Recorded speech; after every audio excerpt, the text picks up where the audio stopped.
Bom, a gente terminou então, nos últimos 6 encontros, a gente estudou o primeiro livro do Schoff, né?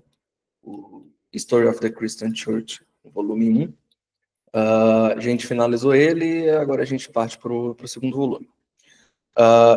No primeiro volume, a gente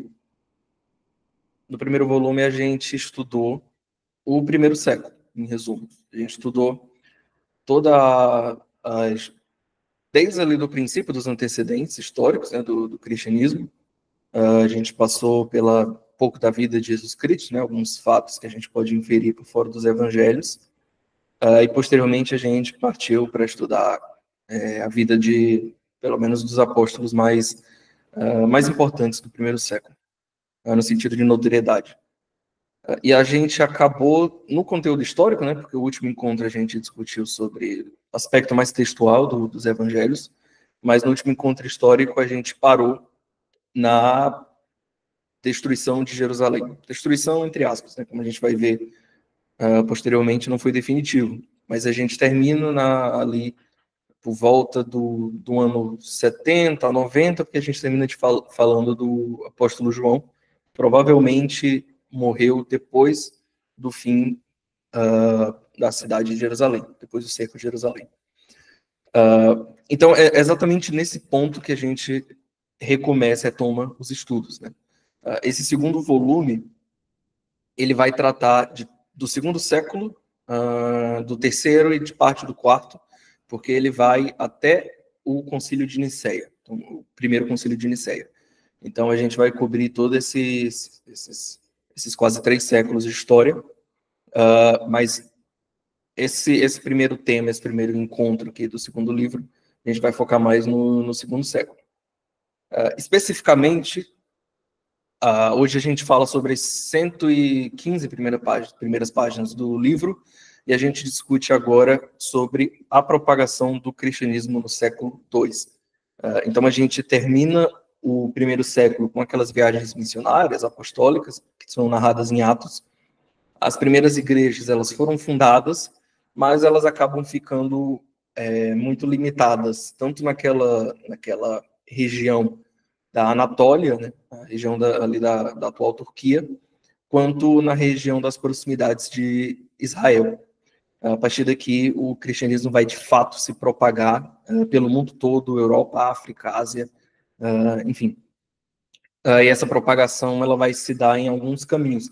E é interessante notar que essa propagação do cristianismo, ela define também a teologia de hoje. É imprescindível esse fato, né? A gente não pode esquecer disso.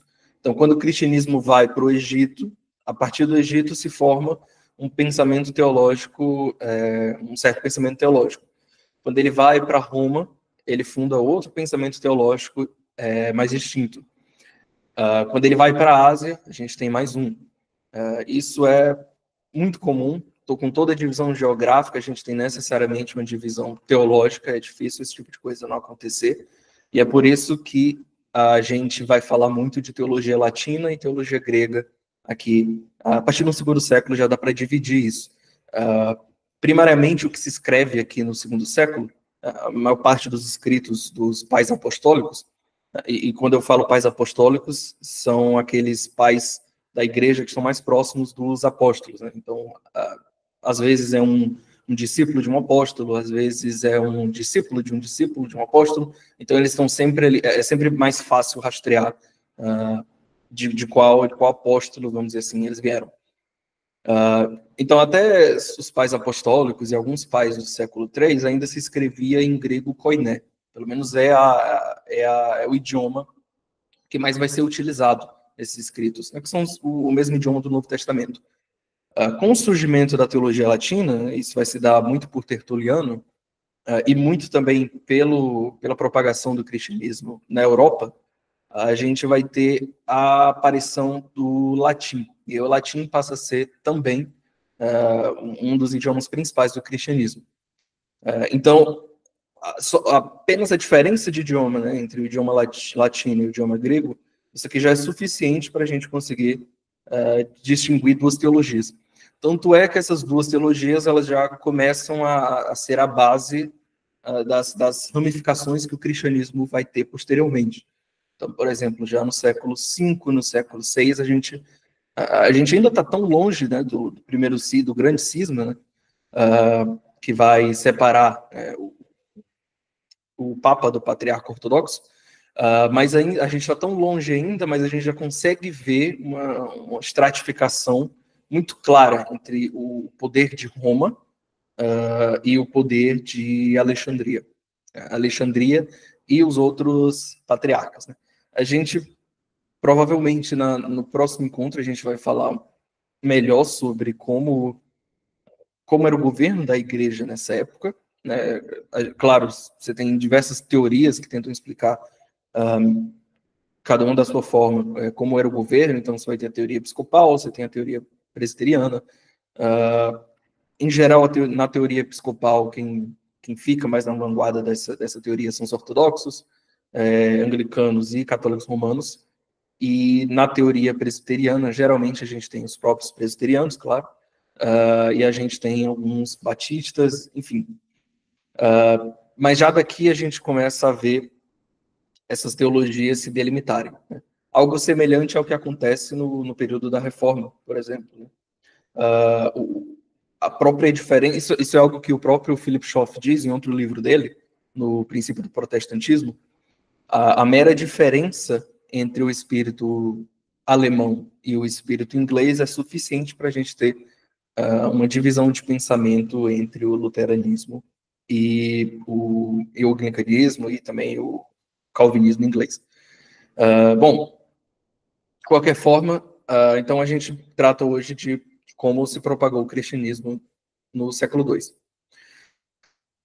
Aqui a gente vai precisar da ajuda de mapa, pelo menos para visualizar, né, o que está acontecendo aqui. É interessante isso, para a gente não ficar só tratando de nomes sem conseguir visualizar. A princípio, pela proximidade, né, geográfica com Israel, Alexandria é um dos primeiros locais onde o cristianismo vai se propagar. E não só pela proximidade geográfica, mas porque também em Alexandria a gente já tem uma comunidade judaica muito sólida. São os judeus que acabaram se misturando ali com os egípcios, com os gregos. Foram esses judeus que escreveram a Septuaginta, né, alguns séculos antes.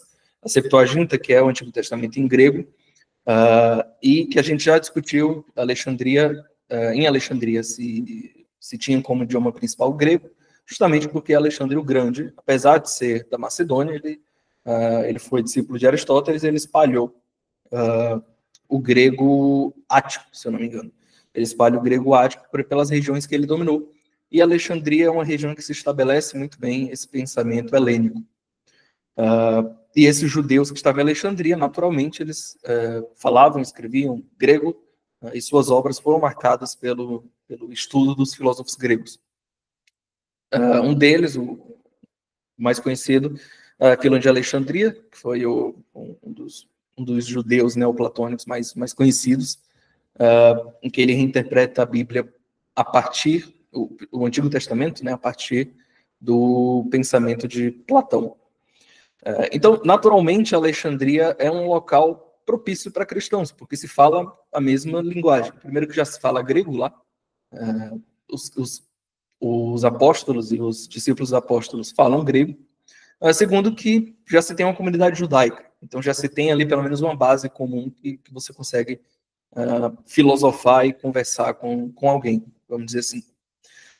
Então, se a gente for traçar um fluxo, né, migratório dos cristãos, no segundo século a gente tem essa saída de Israel, e essa saída ela se dá principalmente porque lá pelos meados dos anos 70 depois de Cristo, Roma ocorre o cerco de Jerusalém, né? Roma derruba Jerusalém, e esses judeus e esses cristãos que estavam dentro de Israel, eles saem daquela região e vão migrando para outros locais. Um desses locais é Alexandria. Então a gente tem esse fluxo de Israel para o Egito. Com o passar dos anos, isso já no terceiro século, a gente desce, vai do Baixo Egito para o Alto Egito. Então se sai ali do delta do Rio Nilo, se desce para a região que hoje é o Sudão. E acredito que já no terceiro, no quarto século, se desce mais um pouco aqui para a região da Etiópia. Então, até hoje a gente tem algumas comunidades ortodoxas nessa região do Sudão e da Etiópia. Então, quando você ouvir falar que existe uma comunidade cristã na Etiópia, que tem séculos de existência, né? Quem foi que evangelizou lá, né? Foram basicamente cristãos que foram seguindo esse fluxo migratório e de missões dos primeiros séculos. O primeiro bispo de Alexandria, a tradição vai dizer para a gente que foi Marcos, o discípulo de Pedro. Essa é uma teoria ainda um tanto debatida, porque alguns pensam que Marcos teria seguido Pedro para Roma, mas é pouco provável, mais provável é que de fato ele foi para Alexandria. E após ele, a gente vai ter Ananiano, Abílio e Sérgio. Pelo menos é isso que nos diz na história eclesiástica Eusébio de Cesareia. Sempre que tiver HE aqui no slide, eu estou citando o História Eclesiástica do Eusébio. Então, esses foram os 3 primeiros bispos após Marcos, né, na sucessão de Alexandria. Mas Alexandria, ela é mais do que os seus bispos, ela é importante pela escola catequética de Alexandria, que nesse segundo volume a gente vai estudar bastante. Ou didascaleu, seria outro nome para essa escola catequética, mas didascaleu é uma palavra que se refere mais ao corpo discente, né? Então seria mais o conjunto de alunos, mas se forma essa escola catequética, a gente vai ter nomes importantíssimos nela, né, como Panteno, Clemente de Alexandria, que é um nome já influente no segundo século, Orígenes, Gregório e Dionísio Grande. Em séculos posteriores, Alexandria continua sendo uma região com um impacto enorme. Vai ser um dos patriarcas da chamada Pentarquia, que seriam os 5 maiores patriarcas da igreja na antiguidade. Ele é de Alexandria, então Alexandria é uma das maiores jurisdições da igreja nos primeiros séculos e vai se manter durante muito tempo. Isso antes da invasão árabe, né? Isso logo que a gente tem o surgimento da religião islâmica, os árabes acabam dominando Alexandria. O Schoff diz que foram eles que queimaram a biblioteca de Alexandria. A gente até hoje não tem certeza quem fez isso, mas fato é que a escola ela perde sua força nesse momento que os árabes invadem. Em séculos posteriores, então, a gente vai ter a heresia ariana, ela surge aqui, porque Ário, inclusive, foi diácono em Alexandria, né? Ele não era bispo, ele era um diácono, que teve uma influência enorme. Lá também vai surgir Atanásio de Alexandria e Pacônimo, que vão também entrar nessa discussão trinitariana aí sobre o arianismo. Inclusive, é aqui também, em Alexandria, que a gente tem, por causa daqui, né? Que a gente tem a maior parte dos escritos antigos das Escrituras, né? E não somente a Septuaginta, mas também os códices do Vaticano e o Sinaítico também. Esses códices eles foram escritos em Alexandria. A literatura teológica do Egito ela é grega, principalmente grega. E já se tinha essa tradição dentro de Alexandria de fazer cópias de obras de filósofos, obras religiosas, e não vai ser diferente assim com as escrituras, especialmente do Antigo Testamento. Já no século II, né, as escrituras elas foram traduzidas para a língua vernácula graças a Alexandria. E também vai ser palco de vários concílios, vários sínodos, enfim.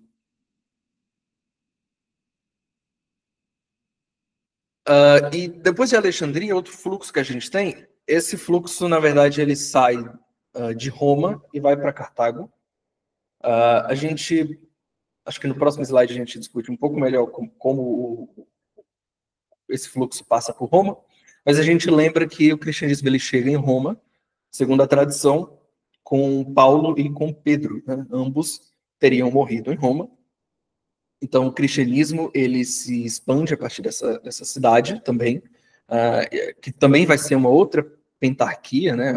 Uma das maiores jurisdições também que vai dominar a Europa, até pela proximidade, por ser a capital do Império.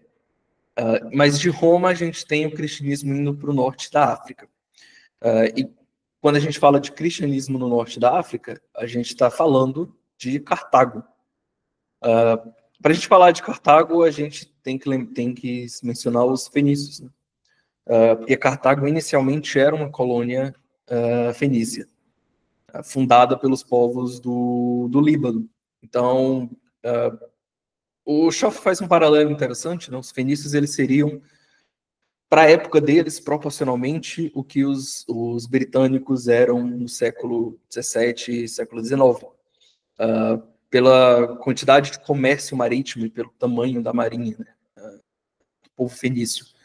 Então, era um povo que internamente já tinha uma certa diversidade cultural e religiosa dentro deles, então você não vai ter algo muito bem definido como uma religião fenícia. Alguns dos povos fenícios iam absorvendo a cultura e a religião conforme o local que eles faziam comércio. Não era um povo também propriamente de fazer guerra, não era um povo muito bélico, eram principalmente um povo de comércio. Inclusive, eles cruzaram o Cabo da Boa Esperança muito antes dos europeus fazerem isso, né? Eles faziam comércio com as Índias e faziam um percurso muito semelhante ao que os europeus fizeram no século XVI. Então, era um povo que dominava muito bem o mar, e eles ocupavam aquela região ao norte de Israel, que hoje seria ali a Síria e o Líbano. Mais ao norte, né, na relação, né, geograficamente com relação aos hebreus. Mas apesar disso, eles não travaram nenhum tipo de luta ou guerra com os judeus. Eles viviam particularmente ali em harmonia. Inclusive, a gente tem aquele relato bíblico, né, de que o rei Salomão precisou da ajuda de artesãos e alguns comerciantes fenícios, né, especialmente da cidade de Tiro, para construir o templo de Jerusalém. Então se tinha ali uma certa relação diplomática, cada um no seu canto, e de vez em quando eles se ajudavam. E são esses fenícios que se estabelecem em Cartago, e vão estabelecer um centro cultural, um centro religioso, uma das maiores cidades da antiguidade, uma das mais antigas. Os fenícios foram muito influentes intelectualmente para o mundo todo, porque é do alfabeto fenício que sai o alfabeto grego e o alfabeto hebreu. Então, daí você consegue conceber o quão antigo é esse povo. Então, já estava muito bem estabelecido Cartago. Cartago é nesse pin que eu coloquei aqui vermelho, na Tunísia, na região atualmente da Tunísia. Fica próximo à capital da Tunísia, Tunis, um pouco mais perto do mar Mediterrâneo. Bom, e isso aqui naturalmente, né, Cartago, por ter toda essa influência, naturalmente ela entra em embates com Roma, embates conhecidos, né, como as guerras púnicas, que são essas guerras que vão acontecer entre o povo de Cartago e o exército de Roma. Inclusive, se tem aquela conhecida frase, né, delenda est Cartago, que é atribuída ao senador Catão, que repetia isso toda vez no fim dos discursos dele, para enfatizar que Cartago era uma ameaça para Roma. E, de fato, Roma destrói, no fim da Terceira Guerra Púnica, destrói Cartago. E aí, Cartago, apesar dessa destruição, né, a região ela faz parte da África proconsular. Lembrando que a gente discutiu uns encontros atrás, essas regiões proconsulares, elas são regiões que ficam sob a jurisdição de algum procônsul, que seria, fazendo uma analogia meio, um pouco até forçada, seria uma espécie de governadores dessas regiões, emissários do imperador de Roma, que controlavam determinadas regiões. naturalmente essas regiões elas vão se desenvolver como centros religiosos para o cristianismo, por serem capitais. Então a África proconsular tem como o coração dela Cartago. E mesmo depois da destruição de Cartago, na verdade, Júlio César ele já tinha planos de reconstruir a cidade, né? E é o sucessor dele, né, Augusto, ali, o primeiro imperador romano, que vai executar efetivamente esse plano, e de fato ele transforma Cartago em uma cidade próspera, né, tanto cultural quanto economicamente para o Império Romano. E por que é importante Cartago? Porque é aqui que vai ser o berço da teologia latina. Não é em Roma que nasce a teologia latina, é aqui, em Cartago. Então é em Cartago que vai ser a gênese de Tertuliano, que é o pai da teologia latina, e primeiro a usar o termo trindade, né, propriamente no cristianismo. É aqui que vai surgir Cipriano, é aqui que vai surgir Agostinho de Hipona. Agostinho nasce em Cartago, posteriormente vai para Hipona, que fica um pouco mais a oeste de Cartago, mas ele é também conhecido por vir de Cartago. Então, toda a teologia latina vai nascer aqui a partir dessa cidade, vai se espalhar pelo resto do mundo. E na Europa, a gente tem um fluxo aqui interessante, né? Claro, naturalmente a gente já tinha o cristianismo em Roma, o cristianismo apostólico já estava em Roma. Paulo, né, no fim de Atos dos Apóstolos, estava indo para Roma, né, desejava ir pregar o evangelho lá.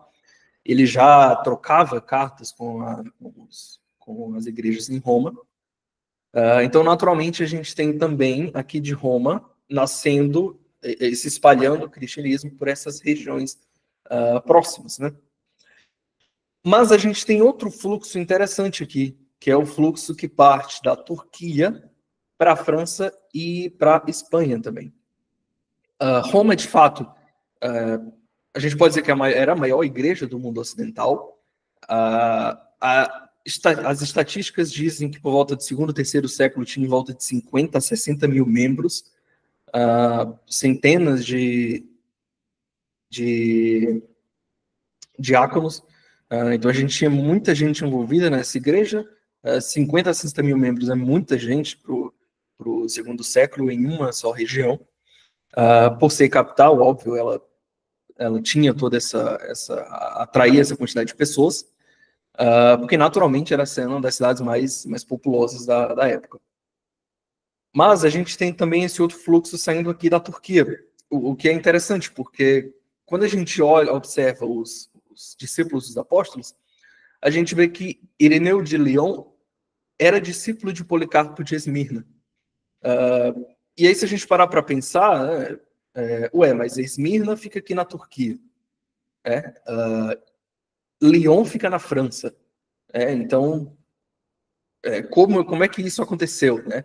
Então, isso acontece porque, de fato, Ireneu sai aqui da Turquia, de Esmirna, que foi onde ele aprendeu o evangelho com o mestre dele, né, com Policarpo, e vai para a França, nessa região aqui, que na época, claro, não se chamava França, mas essa região aqui era a região da Gália, que era uma das jurisdições do Império Romano. E aqui é importante porque a gente vai repetir Gália várias vezes aqui na apresentação, né, e também no livro. Mas o cristianismo ele chega muito cedo na Europa. Né? Existe até um boato, com baixíssima comprovação, né? Nem a tradição dá muito valor a essa história, de que o apóstolo Paulo teria pregado em regiões aqui mais a oeste da Espanha, perto de Portugal. Isso porque muito cedo o evangelho chegou aqui. De fato, ele se espalhou muito rápido. E aqui em Lyon também, que no segundo, indo para o terceiro século, a gente vai ter um dos maiores massacres contra cristãos da igreja primitiva, que a gente vai falar posteriormente. Bom, e aí, naturalmente, quando o cristianismo se espalha, ele também é perseguido. A primeira perseguição é a perseguição judaica. E aqui a gente não tem tanto a falar dessa perseguição, porque naturalmente o foco dela, a força dela, está ali no primeiro século, né?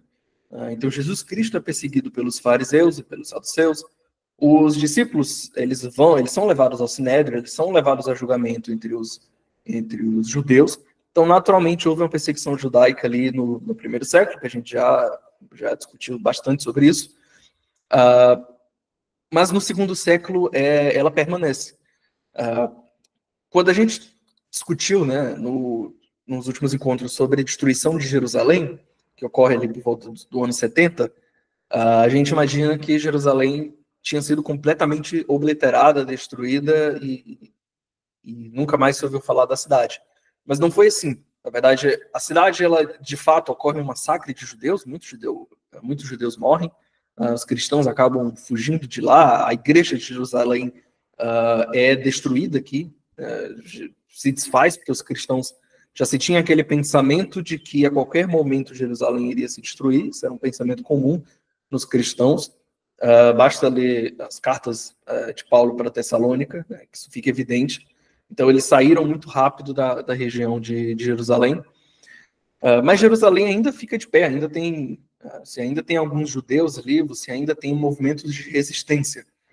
Mas o segundo golpe contra os judeus, vindo dos romanos, vai vir em 117 depois de Cristo, com a proibição da circuncisão.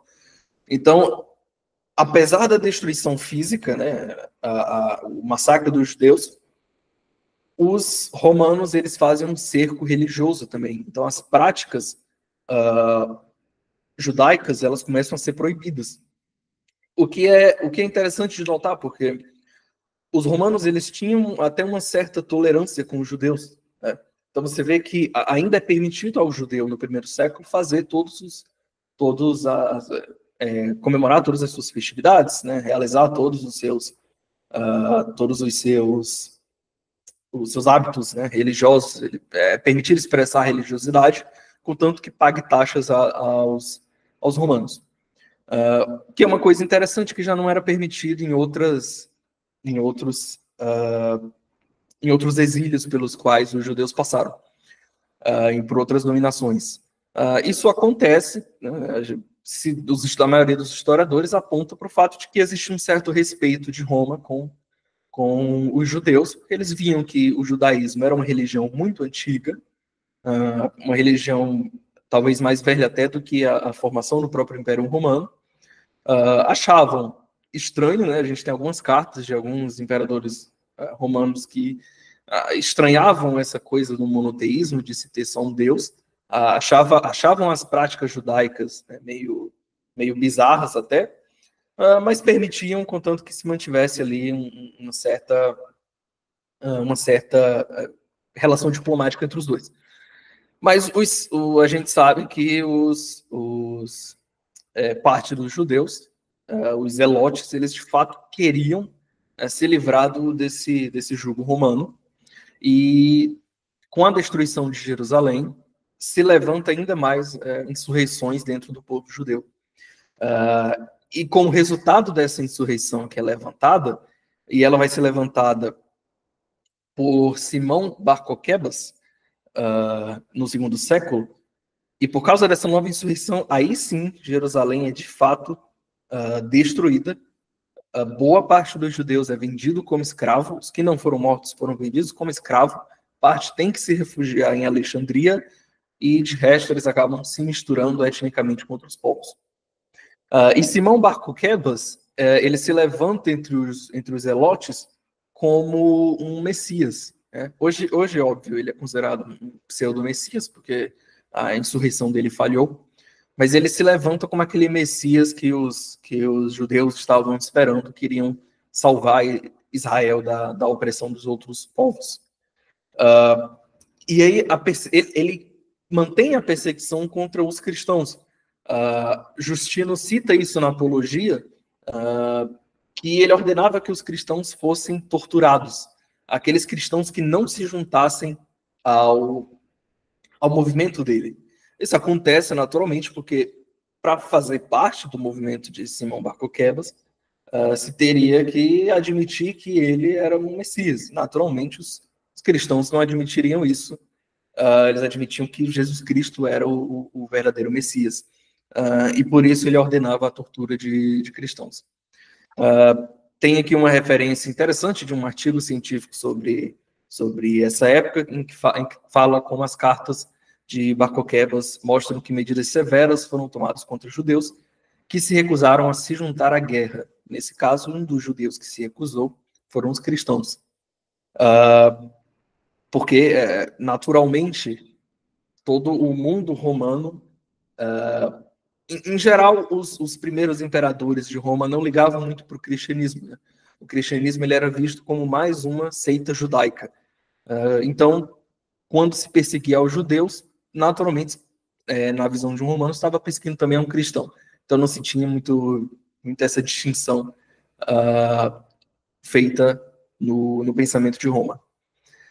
Então, Jerusalém é destruída e se funda a Aélia Capitolina sobre o reinado de Adriano, que a gente vai falar um pouco mais à frente também. Aélia faz referência ao nome dele, né, Publius Aelius Adrianus, e Capitolina faz referência a Júpiter Capitolina. Então, essa nova cidade, né, na verdade é uma colônia romana, né, que é erguida sobre as ruínas de Jerusalém, ela continha um templo com uma imagem de Júpiter e um templo de Vênus. E circulavam moedas nessa colônia que mostravam imagens de Júpiter, de Baco e de outros deuses romanos. Isso claramente, inclusive, é admitido pelo próprio Adriano como uma afronta direta ao judaísmo. Adriano odiava os judeus e ele acaba batendo de frente com eles dessa forma. Ele, em geral, nesse ponto, ele vai ser um dos últimos imperadores romanos a perseguir o judaísmo. A partir daí, os judeus são espalhados e aí, claro, eles continuam sendo perseguidos, mas de uma forma não tão ativa, então você não vai ter grandes éditos estabelecendo perseguição aos judeus. A partir daí, o foco vai ser mais os cristãos mesmos. E eles só vão entrar em foco mesmo alguns séculos depois, com Juliano o Apóstata.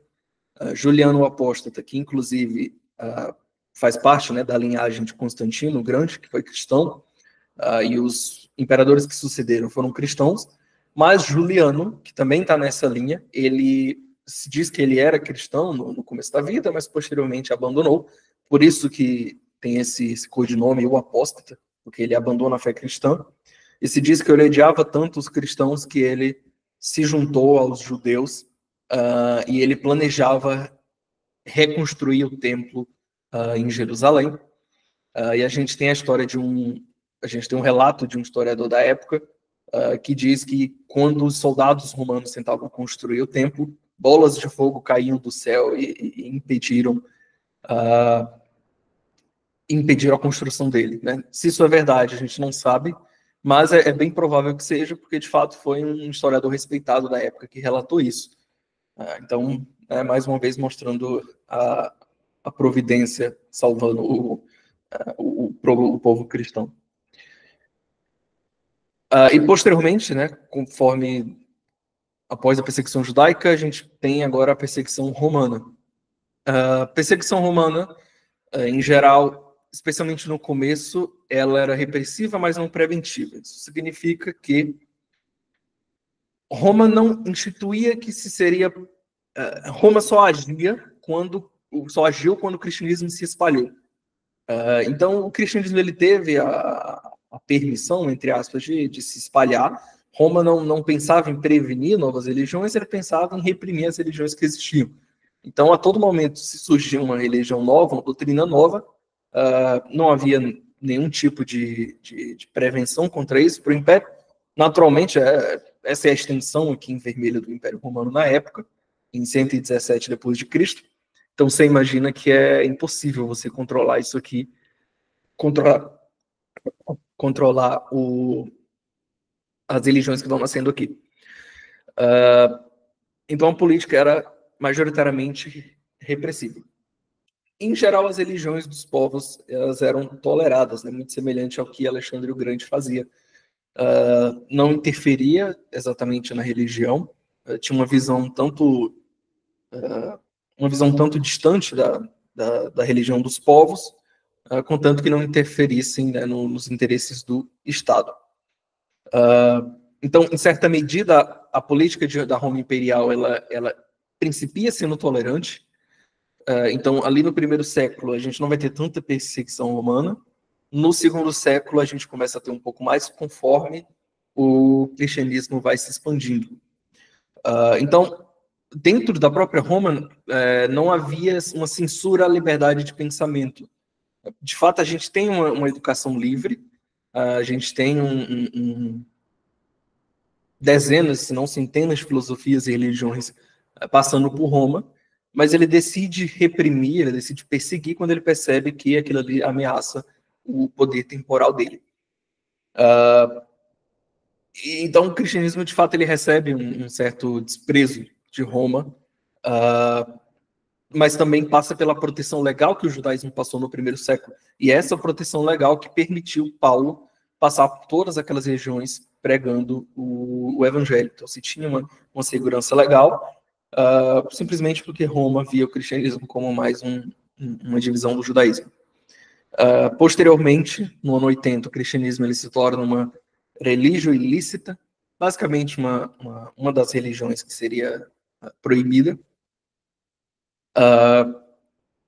E as ideias que vão surgir a partir dessa religião ilícita, elas são um tanto diversas. No pensamento de Cícero, ninguém poderia adorar deuses estrangeiros sem reconhecimento por lei. E no pensamento de Mecena Augusto, se deveria reprimir os cultos estranhos. Então, o pensamento geral de Roma vai depender do imperador. Isso é importante, porque a gente oscila, estudando os imperadores, a gente oscila entre um imperador que foi bom para o cristianismo, outro que foi ruim, e outro que não estava nem aí para os cristãos. Então, esse tipo de coisa acontece. O motivo, geralmente, em geral, o motivo de acusação contra os cristãos era simplesmente que eles não teriam o direito de existir no momento que eles ameaçam o poder do Estado romano. A gente falou já sobre perseguição no primeiro século, mas só restabelecendo aqui os imperadores, né, do primeiro século. Como dá para ver, cada um deles passou pouco tempo no poder. A gente tem muitos imperadores no primeiro século. Então, primeiramente, a gente tem Augusto, que é o que reina durante o nascimento de Cristo, é sucedido por Tibério, que é o que reina durante a morte de Cristo. Então, Cristo nasce sob o primeiro imperador de Roma, morre sob o segundo. A gente tem, posteriormente, Calígula. Calígula não reprimiu os cristãos, não ativamente, pelo menos. Ele é conhecido, a gente vai ler isso nas histórias, nas histórias mais clássicas, né, de Calígula ter ódio aos deuses, né, ter ódio a qualquer tipo de divindade, porque ele próprio se achava, se pensava como uma divindade, mas ativamente ele não chega a redigir nada contra os cristãos. Sucedendo Calígula, a gente tem Cláudio. Cláudio, sim, ele redige o Édito de Cláudio, um dos éditos de Cláudio, na verdade, que expulsa os judeus e, naturalmente, os cristãos de Roma. Depois dele, a gente tem Nero. Nero, sim, persegue os cristãos. Ele é o primeiro desses imperadores que ativamente vai perseguir, porque ele culpa os cristãos pelo grande incêndio de Roma. De fato, o grande incêndio de Roma, se eu não estou enganado, acontece por volta do ano 70, 80. Ele põe a culpa nos cristãos. Até hoje a gente não sabe exatamente quem causou esse incêndio. Tem gente que põe, inclusive, a culpa no próprio Nero, mas ele culpa os cristãos. Ele é quem inicia a perseguição do império, então ele é o primeiro imperador a perseguir ativamente. Isso cria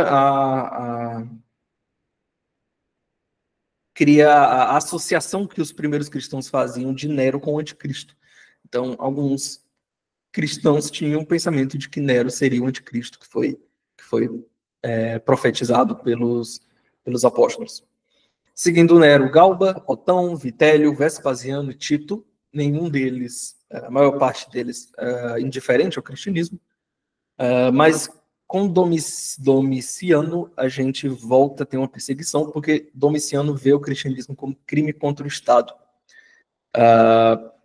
A tradição diz que foi ele que exilou João para Patmos. Quem diz isso é Irineu Eusébio Jerônimo, mas hoje a gente sabe que essa tradição estava errada, porque na verdade isso acontece durante o reinado de Nero. Mas Domiciano também perseguiu os cristãos. E depois de Domiciano a gente tem Nerva. Esse é o primeiro século. Então isso aqui, até chegar ali no fim dos anos 90 depois de Cristo. E seguindo Nerva, agora sim a gente tem a perseguição do segundo século. E agora vai ficar mais ativa a perseguição. A gente tem Trajano. Esse número aqui em cima, do lado do nome dele, é o tempo que ele ficou no poder, né, o intervalo de tempo. Então ele fica de 98 a 117. Trajano, ele sim, ele institui oficialmente o cristianismo como religião proibida. Então ele proíbe ativamente e institui ela como uma religião ilícita. E ele revive as leis contra as eatária. Eatária é basicamente um clube, ou qualquer clube ou irmandade, ou até uma confraria festiva que se estabelecesse em Roma. Qualquer tipo de clube de irmandade era considerado uma eatária. Roma não gostava disso, naturalmente, porque, em geral, elas eram utilizadas para fins políticos e revolucionários, né?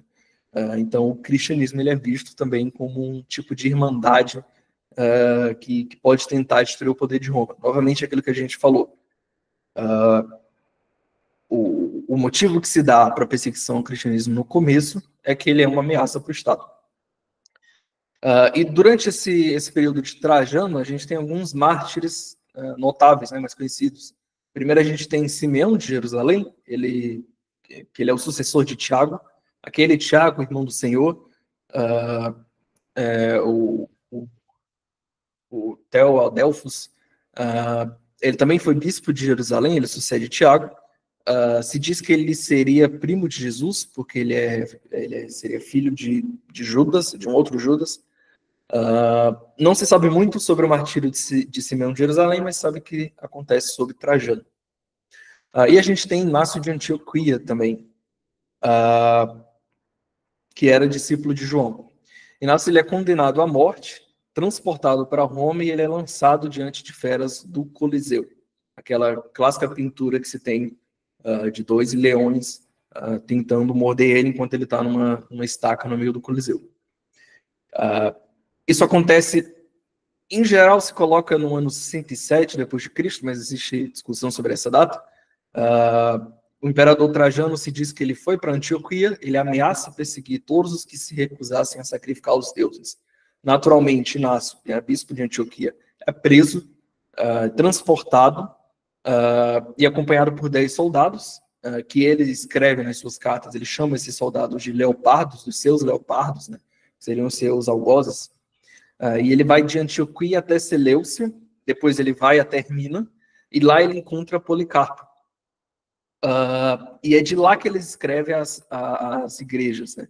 Especialmente a Roma, também a Troas, enfim, é lá que ele escreve as cartas de Inácio de Antioquia, no caminho para o seu martírio. Ele é recebido pelos cristãos romanos, né? Quando chega em Roma, se diz que ele impede que os cristãos evitassem ou atrasassem o martírio dele, porque ele diz que ele estava desejoso para morrer por Cristo. E no dia 20 de dezembro de 107, né, que é o dia estabelecido tradicionalmente para o martírio dele, ele é lançado no anfiteatro. E aí a história diz que as feras atacam ele e pouco depois nada resta do corpo dele, além de alguns ossos que são levados de volta para Antioquia como um tesouro da igreja. A gente vai falar um pouco mais à frente sobre essas relíquias também. Mas é talvez o exemplo mais antigo que a gente tem das relíquias cristãs. Bom, e seguindo Trajano, agora a gente tem Adriano. Adriano, que é aquele que insulta os judeus e os cristãos também, naturalmente, ao erguer o templo de Júpiter, né, em cima de Jerusalém, né, depois que ele destrói Jerusalém, depois que Jerusalém é destruída por Trajano. Ele se opõe ao judaísmo e também é indiferente ao cristianismo, tanto que os mártires notáveis do tempo dele não foram nem mortos propriamente por eles. A gente tem isso também, alguns desses imperadores, alguns mártires, né, morrem sob o poder desses imperadores, mas não são execuções mandadas direta por eles. Às vezes a gente tem um general ou algum procônsul que persegue os cristãos. Esse seria um desses casos. E de mártires notáveis, a gente consegue falar de Santo Eustáquio, ex-general romano. Não trouxe muito mais detalhes sobre ele, acredito que não vale a pena, porque a própria história dele ela é muito posterior. Ali eu acho que já é uma tradição mais medieval. E ela fica mais popular, na verdade, porque ela é contada naquele livro da Legenda Áurea. Então, a gente só tem a informação de que Santo Eustáquio seria um ex-general romano que se converteu ao cristianismo e foi martirizado. A gente tem também a história de Sinforosa, ou Sinforosa, e seus 7 filhos. Essa é outra história que foi muito comum nos primeiros anos do cristianismo, mas também a gente tem pouca substância histórica. Se diz que o imperador convocou os 7 filhos de Sinforosa. Primeiro ele tentou convencer ela, não conseguiu, e aí ele tenta convencer os filhos dela de desistirem do cristianismo e de adorar os deuses romanos. Como não conseguiu convencer nenhum, ele ordena que os 7 filhos dela fossem amarrados a estacas, em volta do templo de Hércules. Então, os membros deles foram puxados, arrancados, com guinchos presos a cavalos. E aí cada um deles se diz que cada um deles sofreu um martírio diferente, né? O nome dos filhos dele, a tradição dizem que eram esses: Crescêncio, Juliano, Nemésio, Primitivos, Justino, Estrateu, Eugênio. Cada um deles teve um foco do martírio diferente. Eusébio não faz menção à história dela, e por isso os hagiógrafos modernos questionam bastante essa história. Ela parece ser um relato muito místico. Muito mais uma história, uma lenda entre os povos do que propriamente um relato verídico. E aí, seguindo Adriano, Antônio Pio. Pio, ele é conhecido na história da igreja por ter protegido os cristãos da violência popular e de ataques injustos. Apesar disso, durante o reinado dele, o cristianismo continuou sendo perseguido, mas tem a história de que ele teria protegido alguns cristãos ali, mas nem tanto por simpatia ao cristianismo, né? Muito mais por uma questão de sabedoria. Né? E como mártir notável, nessa época a gente tem Policarpo de Esmirna, o discípulo de João.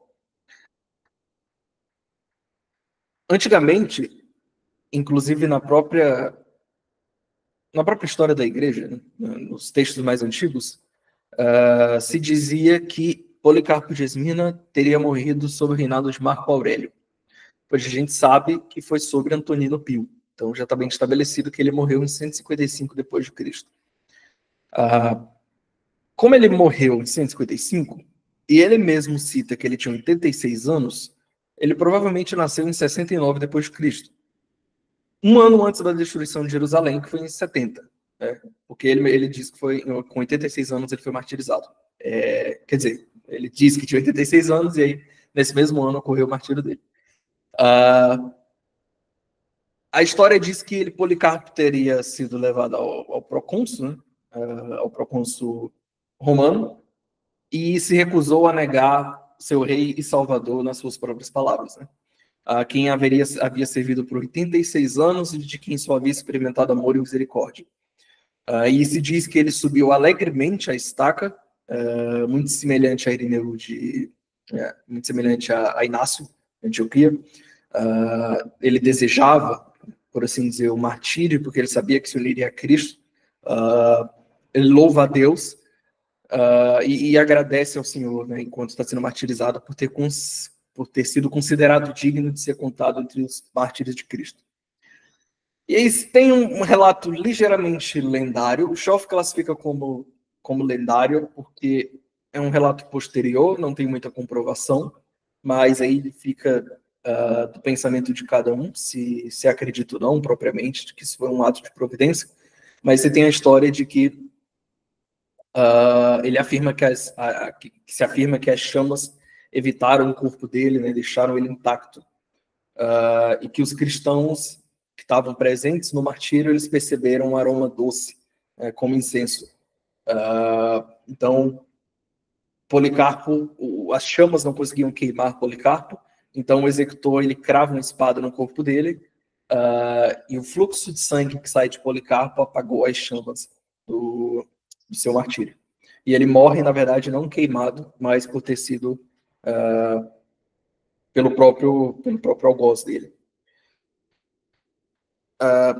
Posteriormente, o cadáver, né, foi queimado, né, que era o costume romano de fazer isso com os mártires, mas os ossos teriam sido preservados pela igreja e foram considerados pela igreja de Esmirna como mais preciosos que o ouro e o diamante.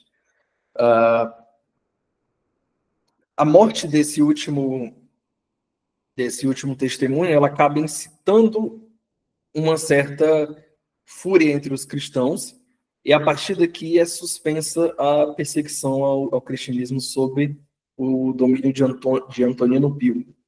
Então vai se ter essa rápida pausa, porque, de fato, Policarpo era muito querido entre os primeiros cristãos. E a gente tem a perseguição sobre Marco Aurélio. Marco Aurélio, talvez desses que foram citados, seja o mais conhecido. Ele era, na verdade, um filósofo, né, no trono. Ele era bem educado, se diz que ele era justo e bondoso, e entrou para a história por ter sido o ideal romano de virtude estoica. Né? Era um filósofo estoico que deixou as suas meditações como talvez uma das obras, talvez a maior obra do estoicismo propriamente. Mas por ser o ideal romano, ele não tinha nenhuma simpatia pelo cristianismo. Na verdade, o pensamento dele, e por ser filósofo, ele não pensava no cristianismo como uma ameaça ao império, uma ameaça política, mas ele pensava no cristianismo como uma superstição, como um mero fanatismo. E é inclusive sobre Marco Aurélio que a gente tem muitos escritos apologéticos do segundo século. Então, vários cristãos, né, vários apologetas, como Melito, Milcíades e Atenágoras, que são nomes que a maioria nem escuta muito falar, porque a obra deles acabou sendo perdida no tempo, mas trocaram muitas correspondências com Marco Aurélio, enviaram muitas correspondências para Marco Aurélio, rogando para que parasse as perseguições. Marco Aurélio, até onde a gente sabe, ignorou completamente elas, e essas cartas acabaram perdidas.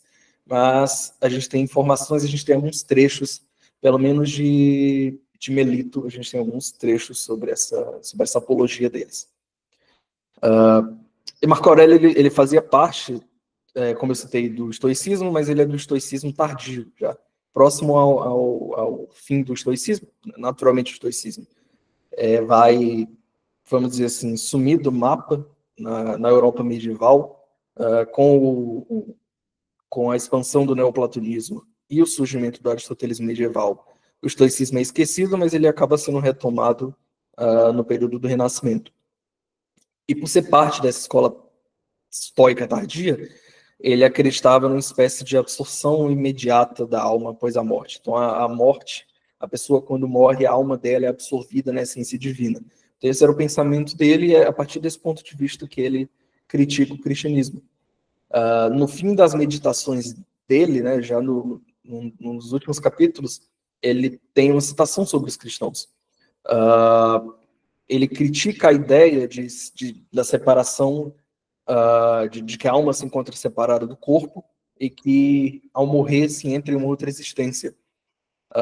E ele cita isso dizendo que você poderia pensar isso, mas não poderia pensar, mas não deveria ter essa concepção como os cristãos, que, segundo ele, não levavam isso de uma forma meio teatral para convencer os outros. Então, a crítica dele sempre é a crítica do ponto de vista de uma religião absurda. E aí, os mártires notáveis que a gente tem sob Marco Aurélio, a gente não pode passar sem falar sobre a perseguição em Lyon. No segundo século, né, a maioria dos imperadores, dos césares romanos, eles não ligavam muito para o cristianismo, então eles viam o cristianismo como um problema local e deixavam para os procônsulos e para os seus subordinados lidarem. E no ano de 177 depois de Cristo, na Gália, especialmente em Lyon, na Gália que eu citei lá no começo, né, que era a região ali que cobre hoje a Suécia, a França, aquela parte da Europa, as comunidades cristãs, que em boa parte eram formadas por imigrantes gregos, elas começam a enfrentar uma certa hostilidade na região. A gente tem um relato de que esses cristãos em Lyon, eles já não podiam participar da vida social. Então, não podia frequentar mercado, não podia frequentar os banhos públicos, né, os fóruns públicos. E quando eles apareciam em público, eles sofriam zombaria, espancamento, roubo. A casa desses cristãos era destruída, a gente tem alguns relatos disso. E aos poucos, os boatos eles vão se espalhando, boatos cada vez piores contra eles, né? Eles eram acusados de canibalismo e incesto, que eram acusações que a gente vai ver que eram comuns, muito comuns, contra os cristãos. O canibalismo, a acusação de canibalismo, ela vem da Eucaristia, da Santa Ceia. O romano, ele achava absurda a ideia da Eucaristia. E a acusação de incesto, ela vem daquelas reuniões ágapes dos primeiros séculos, que a gente citou há uns encontros atrás, né? Os ágapes, que geralmente estavam associados também à Santa Ceia, eram essas reuniões em que os cristãos partilhavam o pão, em que eles comiam, em que eles tinham ali em que eles celebravam a fraternidade entre eles. E aí se espalhou o boato de que isso seria incesto. Então, canibalismo e incesto são acusações terríveis que eram muito comuns contra os cristãos da época. O próprio Justino Mártir cita essa acusação de canibalismo na carta a Trifão, que ele escreve. Então, você tem ali em Lyon um tumulto muito forte. E as autoridades, naturalmente, elas interviram nessa disputa. Vários cristãos foram presos, interrogados, né, diante da população, esperando a chegada do governador da região. Segundo Eusébio, nesse intervalo de tempo antes do governador chegar, os cristãos já estavam se preparando para o martírio e escreveram cartas para o bispo de Roma, por meio de Irineu de Lyon, que era presbítero na época. E quando o governador chega a Lugdunum, que era uma cidade da região, ele intensifica os interrogatórios e se diz que o tratamento era brutal, que havia uma humilhação pública contra os cristãos.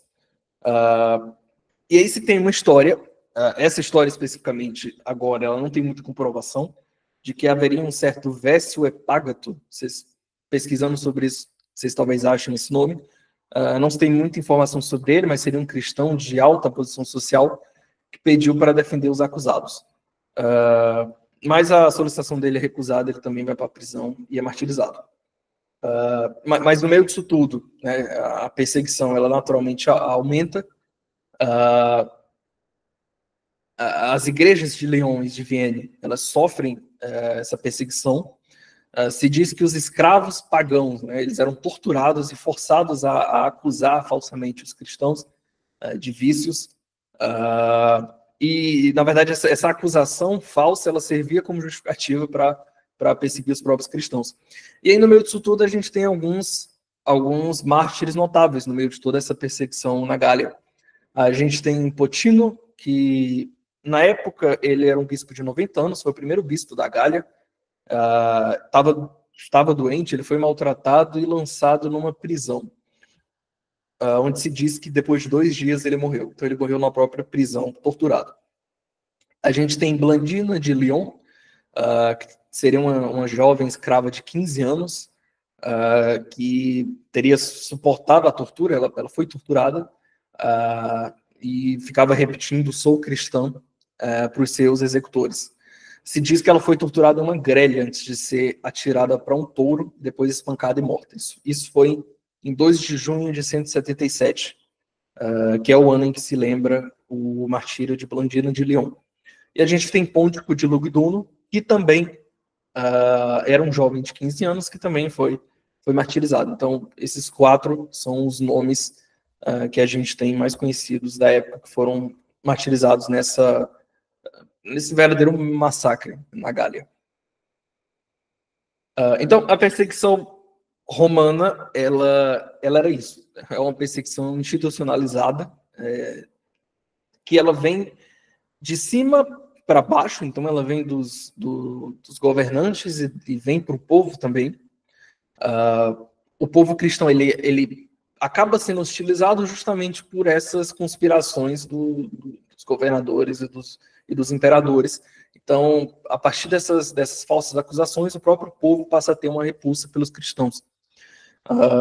Na sua apologia, Tertuliano cita que se tiram a liberdade de religião e proíbem a escolha da divindade. E esses apologistas, especialmente os apologistas latinos, eles apelam para a liberdade de consciência, para a liberdade de religião. Então, muito antes do que se vai ter na Idade Moderna, né, de defesa da liberdade religiosa, esses apologistas latinos, eles já estavam defendendo isso. Então, Tertuliano defende isso na sua apologia, Lactâncio defende isso nas suas Institutas. Ele diz que nada depende tanto do livre-arbítrio quanto a religião. Então, a gente já tem... Então, eles apelavam para esse lado racional de Roma para tentar dar uma liberdade, alguma espécie de liberdade para os cristãos. E, de fato, o trabalho deles não foi em vão, porque algumas dessas suas obras, de fato, entraram no mundo cristão, e até hoje a gente tem acesso a elas, como as próprias Institutas de Lactâncio, que são também uma defesa genial do cristianismo. Eu citei anteriormente a questão dos ossos dos mártires, né, que eram levados para as igrejas e eram venerados. E, de fato, aqui a gente começa a ter uma relação entre os mártires e as relíquias. Primeiramente, a gente tem todo o respeito e a honra que se davam aos mártires na época, o que era natural dispensar. Mas esse respeito e essa honra, ele vai se expandindo a ponto do cristianismo adotar a prática de relíquias. A gente não sabe exatamente de onde é que veio essa prática, porque entre os próprios judeus essa prática não era comum.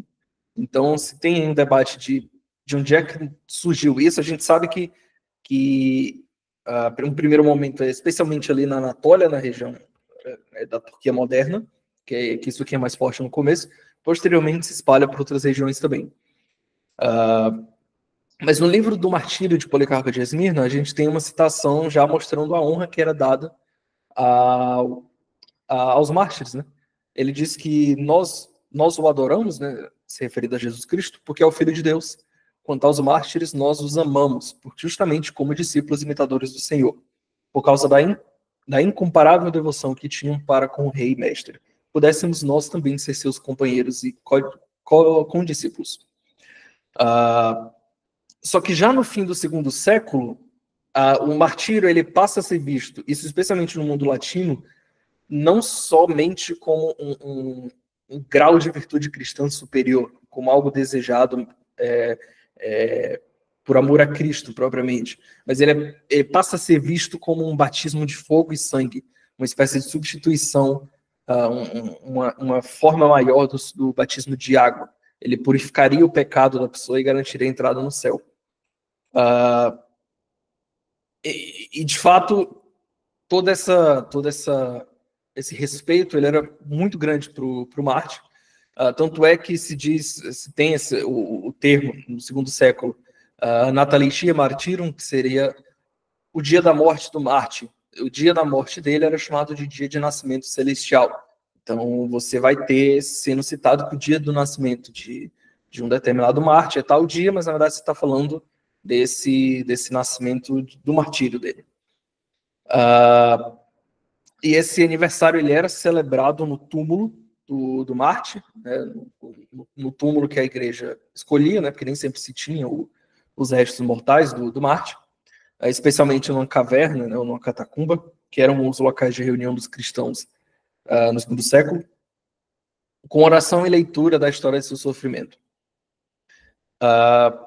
E com Orígenes e Cipriano, a gente tem a ideia de que as orações dos mártires diante do trono de Deus são eficazes para a igreja militante aqui na Terra.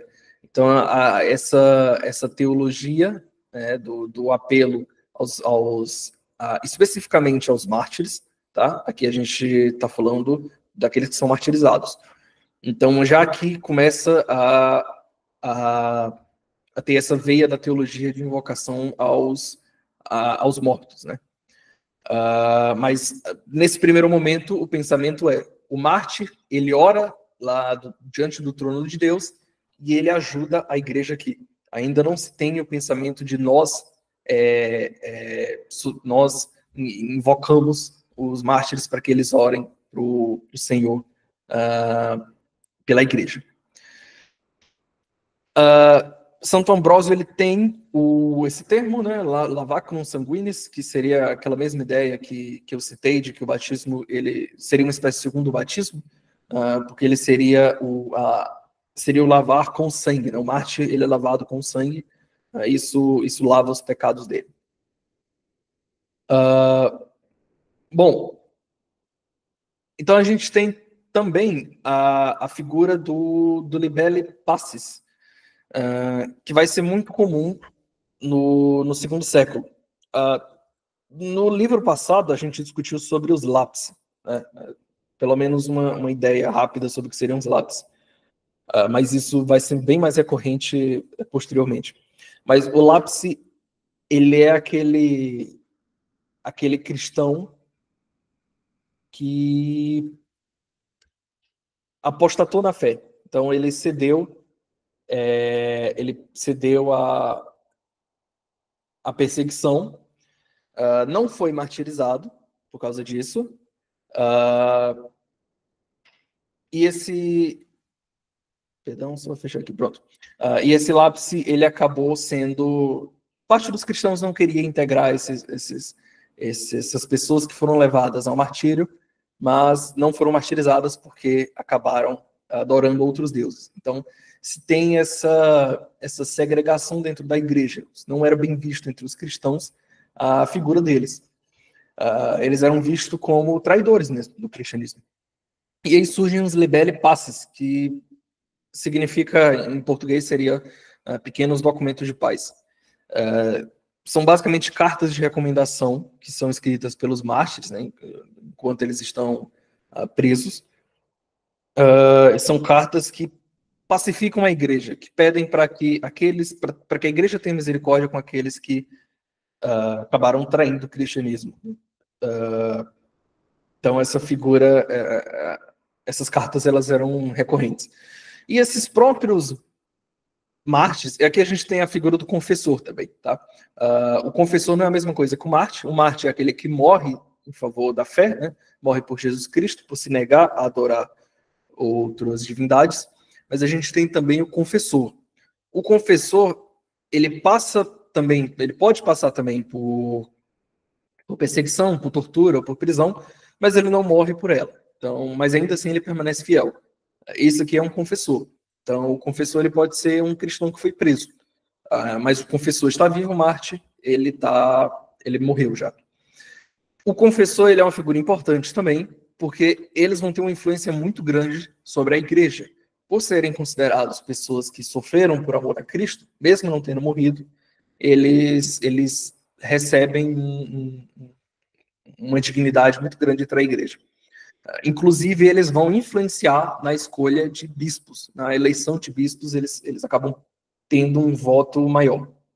E nas decisões de concílios e sínodos da igreja.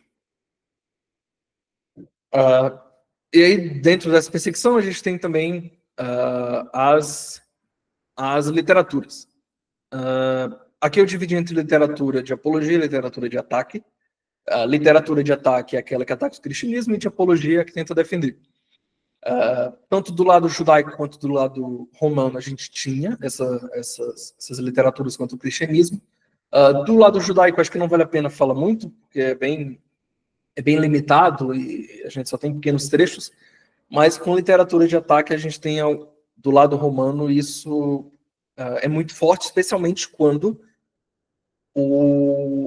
Roma percebe que o cristianismo é uma ameaça para a estabilidade do Estado.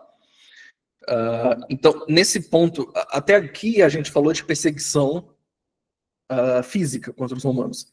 Aqui a gente entra numa perseguição, em embates intelectuais, o que mostra que o cristianismo ele tinha capacidade, né, Roma percebe que o cristianismo ele tinha capacidade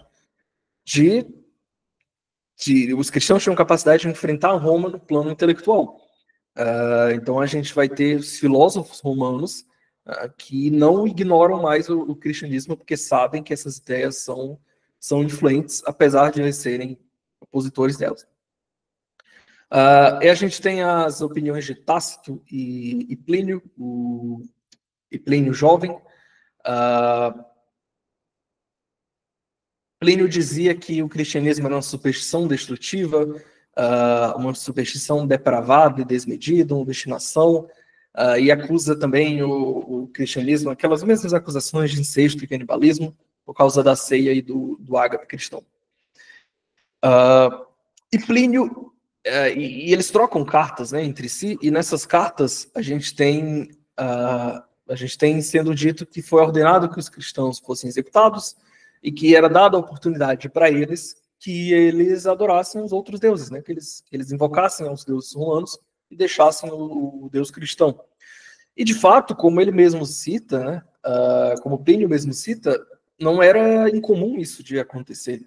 De fato, muitos cristãos ficavam com medo, muitos negavam que eram cristãos, diziam que tinham sido há muitos anos, mas hoje em dia já tinham abandonado a fé. Então, isso não é incomum. E aí, essa é a carta 96 que ele escreve, e depois ele recebe a resposta de volta, dizendo que, do imperador, dizendo que os cristãos não deviam ser perseguidos. O que não significa que eles não vão ser presos e executados. Eles não podem ser ativamente perseguidos, mas se forem denunciados e a culpa provada, devem ser castigados. E ele segue, no entanto, aquele que nega ser cristão e demonstre de fato, isto é, venerando aos nossos deuses, embora se suspeite de ter sido cristão no passado, deve obter a absolvição por sua retratação. Então era permitido para os cristãos a absolvição, contanto que eles invocassem aos deuses ou negassem o nosso Senhor Jesus Cristo. A gente tem Celso também.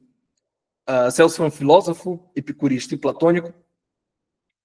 Celso ele leva o cristianismo mais a sério do que os imperadores romanos anteriores. Porque Celso, ele ataca, ali é por volta da metade do século II, Celso era um filósofo grego não muito conhecido, mas ele percebe o poderio intelectual dos cristãos. Ele é descrito por Orígenes como um epicurista com influências platônicas, e ele escreve uma obra chamada A Verdadeira Palavra, ou Discurso Verdadeiro, algumas edições trazem esse outro nome. Celso ele escreve durante o reinado de Marco Aurélio. Essa obra, Discurso Verdadeiro, é uma obra extensa, que a gente tem a noção, né, que Orígenes cita, que era uma obra extensa, mas a gente não tem essa obra completa, a gente só tem os fragmentos que Orígenes preserva na refutação dele. Orígenes responde ele na obra Contra Celso, que eu acho, inclusive, que existe essa obra em português, e essa obra trata disso, refutação de Orígenes contra Celso. O grande ponto de virada aqui é que Celso, ele era um filósofo culto, ele era habilidoso, né? Ele era familiarizado com os evangelhos, com as epístolas, com o Antigo Testamento, ele tinha conhecimento do cristianismo. Ele usa de raciocínio, mas também não deixa de utilizar do sarcasmo contra o cristianismo. E é interessante porque o próprio Celso ele é utilizado hoje, né, para comprovar alguns fatos, algumas partes da teologia que o cristianismo acreditava. Então a gente consegue comprovar que desde o segundo século os cristãos acreditavam no nascimento virginal de Cristo, por exemplo, porque ele menciona isso também, no batismo e na descida do Espírito Santo em forma de pomba, que é outro ponto mencionado, nos milagres, na traição de Judas, na negação de Pedro, nos eventos da paixão e da crucificação, na eleição dos discípulos, inclusive. Então, embora ele deturpe os fatos, ele confirma o que era geralmente aceito pelos cristãos da época. Ele também menciona outras doutrinas importantes, e alguns pontos sobre as funções dos bispos e dos presbíteros da época.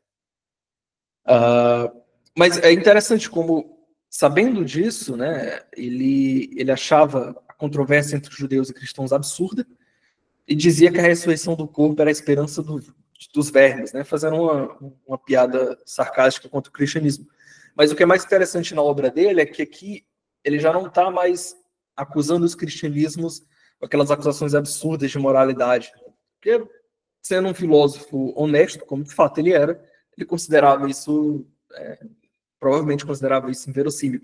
Então, a tonalidade da literatura de ataque, a partir daqui, ela muda. A gente tem Porfírio também, que criticou o cristianismo. Porfírio, que foi seguidor e biógrafo de Plotino, né, um filósofo neoplatônico, também editou as Enéidas de Plotino, né, compilou elas. Também tece várias críticas muito mais embasadas do que as críticas anteriores. Então, ele era um conhecedor do Antigo e do Novo Testamento, ele critica supostas contradições entre o Antigo e o Novo, ele conhecia tão bem o cristianismo que ele dizia que o cristianismo ele criticava o confronto entre Paulo e Pedro em Antioquia. Então, um fato do cristianismo tão interno, né, no Novo Testamento, a gente já tem um filósofo da época ativamente estudando isso.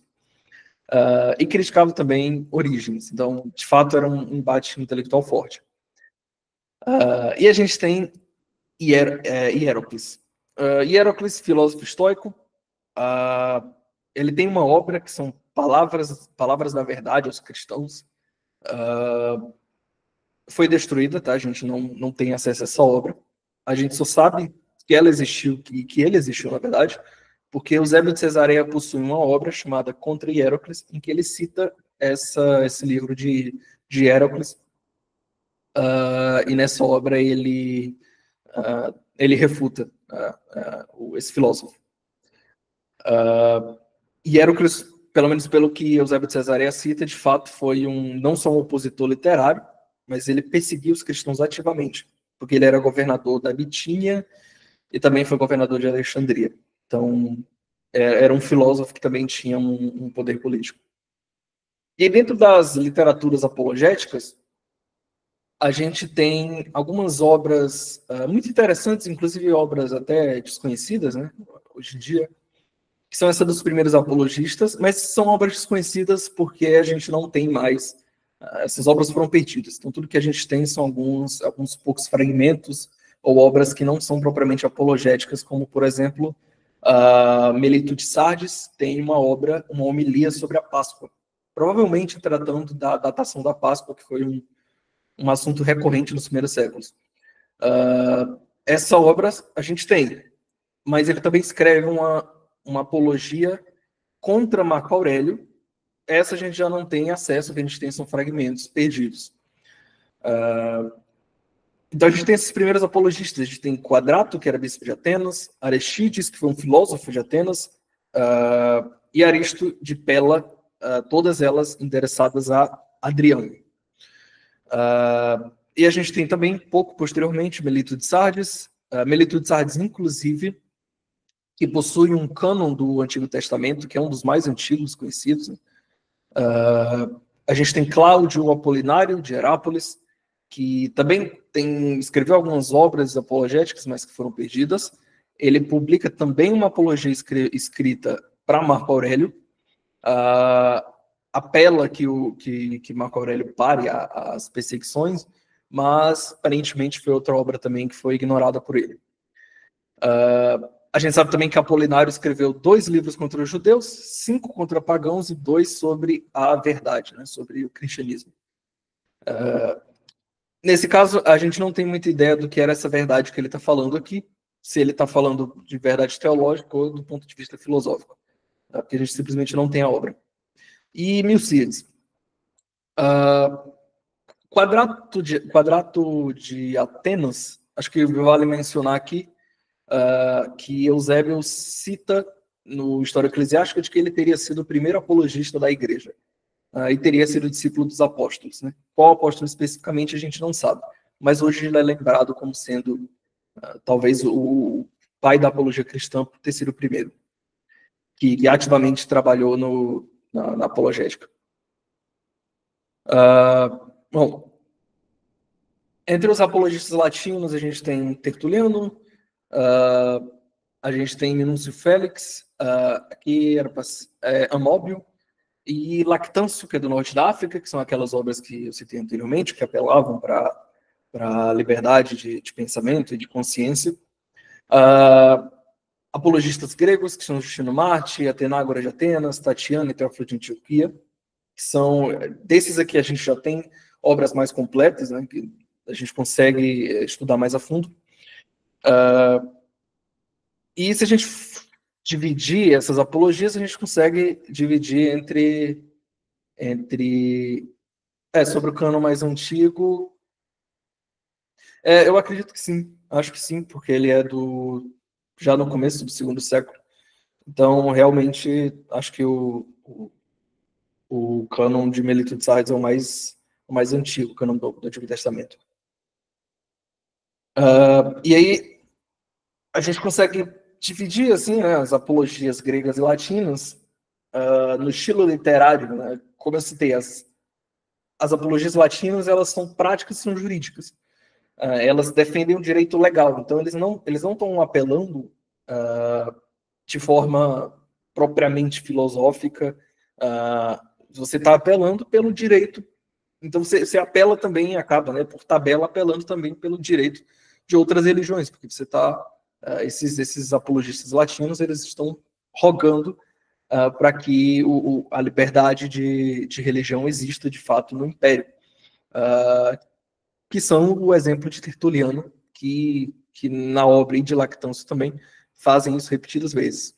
Nas apologias gregas, são sempre apologias um pouco mais filosóficas, né? Então, puxa um pouco mais para esse lado platônico e até neoplatônico da apologia, né? do cristianismo propriamente.